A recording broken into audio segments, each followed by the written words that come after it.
اعوذ باللہ من الشیطان الرجیم بسم اللہ الرحمن الرحیم۔ آج ایک اہم پیغام کے ساتھ تمام ایکسپورٹر کے لیے میں ایک بہترین پیغام دینا چاہتا ہوں جس میں پاکستان کی بقا ہے، پاکستان کی اکانومی کو ہم سٹیبل کر سکتے ہیں۔ تو میرا نام شاہد حسین ہے، میں گلگت بلتستان سے تعلق رکھتا ہوں، اور میرے ایکسپورٹر جتنے حضرات ہیں ان سے ایک ملک کو بچانے کے لیے، ملک کی ایکسپورٹ کو بچانے کے لیے میرے پاس کچھ آئیڈیاز ہیں جو آپ کے ساتھ میں سمجھتا ہوں کہ شیئر کرنا ضروری ہے۔ کہ یہ اخروٹ ہے، مثال کے طور پر بادام ہے، چیری ہے، مینگو ہے، اس طرح کے جتنے بھی سیڈ ہے ان کی سیڈ ٹریٹمنٹ آپ کر کے ایکسپورٹ کریں، یا جو ایڈیبل چیزیں آپ ایکسپورٹ کرنا چاہتے ہیں، مثال کے طور پر ہم یہاں سے اخروٹ ایکسپورٹ کرنا چاہتے ہیں تو اخروٹ کو آپ کم سے کم جو ہے نا ہیٹ ٹریٹمنٹ کریں، یا اس کے اندر ایسا کوئی ٹریٹمنٹ کر کے بھیجیں کہ اس کی وائبلٹی کل کر کے بھیجیں، وہاں پہ وہ جا کے اگا نہ سکے۔ ہمارا بادام یہاں سے ہم بیچ دیتے ہیں، وہاں پہ وہ اس کی کلٹیویشن کرتے ہیں، اس کے بعد وہ ہمیں واپس ہم ان سے امپورٹ کرنے پہ مجبور ہو جاتے ہیں۔ تو اخروٹ ہو، بادام ہو، پستہ ہو، خوبانی ہو، ان کی وائبلٹی جو ہے نا کل کر کے آپ یہاں سے ایکسپورٹ کریں تو یہ بہترین ایک آئیڈیا ہے۔ وائبلٹی کلنگ کوئی مشکل کام نہیں ہے، ایک چھوٹا سا ٹیکنالوجی ہے، کچھ بہت سارے کیمیکلز ایسے ہیں جو اس کی وائبلٹی کو مطلب اس کی ایمبریو کو کل کر دیتے ہیں۔ جو بوٹنی سے ریلیٹڈ ہے، جو ایگریکلچر سے ریلیٹڈ ہے، انہوں نے جو ڈگریاں جنہوں نے ایگریکلچر میں کی ہیں وہ اس چیز کو آسانی سے سمجھ سکتا ہے کہ اس کی ایمبریو کو کل کرنے کے بعد یہ دوبارہ جرمینیٹ نہیں ہوتا۔ جب ہم ایمبریو کل کر کے ایکسپورٹ کریں گے وہ ہمیشہ کے لیے ہم سے لیتا رہے گا، ورنہ اگر ہم نے ایمبریو کو کل کیے بغیر کسی چیز کو ایکسپورٹ کیا، وہ وہاں پہ جا کے اس کی کلٹیویشن کریں گے،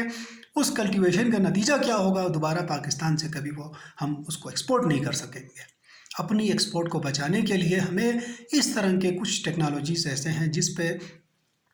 جلد سے جلد جانا ہوگا، اور یہ کوئی بڑی مہنگی ٹیکنالوجی نہیں ہے، بڑا آسان سا کام ہے۔ آپ نے ایمبریو کل کرنا ہے اور اس کو ایکسپورٹ کے لیے تیار کر دینا ہے۔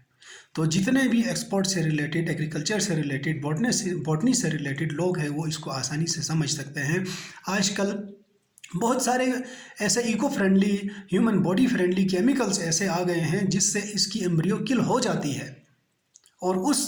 ایمبریو کو آپ جب کل کریں گے تو وہ جرمینیٹ کے قابل نہیں ہوگی۔ ایک چھوٹا سا پیغام تھا جس سے ہم میں یہ پیغام آپ کو کیوں دے رہا ہوں۔ پہلے گلگت بلتستان سے ہم اخروٹ چائنا کو ایکسپورٹ کرتے تھے، ہمارے پاس ہمارے بیوقوف لوگوں نے یہ بیوقوفانہ حرکت کیا کہ ہم نے ایمبریو کل کیے بغیر ان کو ایکسپورٹ کر دیا۔ اب انہوں نے وہاں پہ اس کی کلٹیویشن کی، اس کی پاپولیشن وہاں بڑھا دیا، اب ہم مجبور ہو رہے ہیں وہاں سے امپورٹ کرنے پہ۔ وہ ہم سے اچھے کوالٹی کے جو اخروٹ ہے اس کو ٹریٹمنٹ کر کے ہمارے پاس بیچتے ہیں، اب جب وہ ہمیں بیچ رہے تھے وہ ایمبریو کو کل کر کے بیچ رہے ہیں۔ تو یہ المیہ ہے ہمارے لیے کہ ہم چھوٹے چھوٹے چیزوں کو نظر انداز کرتے ہیں، اور اس چھوٹے چھوٹے چیزوں کا جو نقصان ہے ہمیں یہ بھگتنا پڑ رہا ہے کہ آج اپنی اخروٹ کی ہماری ویلیو صفر ہو گئی ہے۔ ہم امپورٹڈ اخروٹ کو، امپورٹڈ بادام کو، امپورٹڈ پستے کی جو ویلیو ہے ہمارے پاس بڑھ گیا۔ تو خدا را اب بھی آپ کے پاس وقت ہے، آپ اپنی جو کموڈیٹیز ہے جو ایکسپورٹ کے لیے آپ لے کے جا رہے ہیں ان کی جو وائبلٹی ہے اس کو کل کر کے آپ ایکسپورٹ کریں، چاہے وہ چیری ہو، چاہے بادام ہو، اخروٹ ہو۔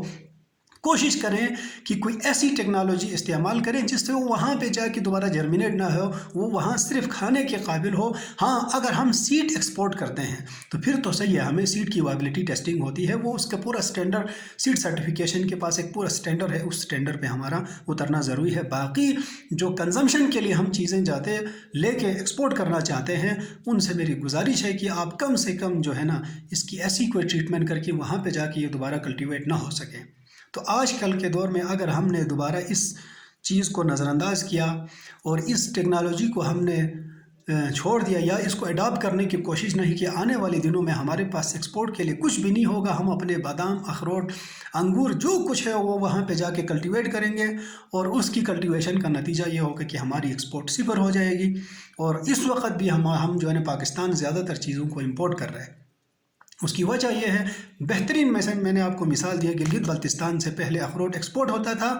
چائنا ایکسپورٹ کرتے تھے، چائنا نے اس کی کلٹیویشن کی، ہم نے کل نہیں کیا، اب وہی اخروٹ ہم مہنگے باداموں امپورٹ کر رہے ہیں۔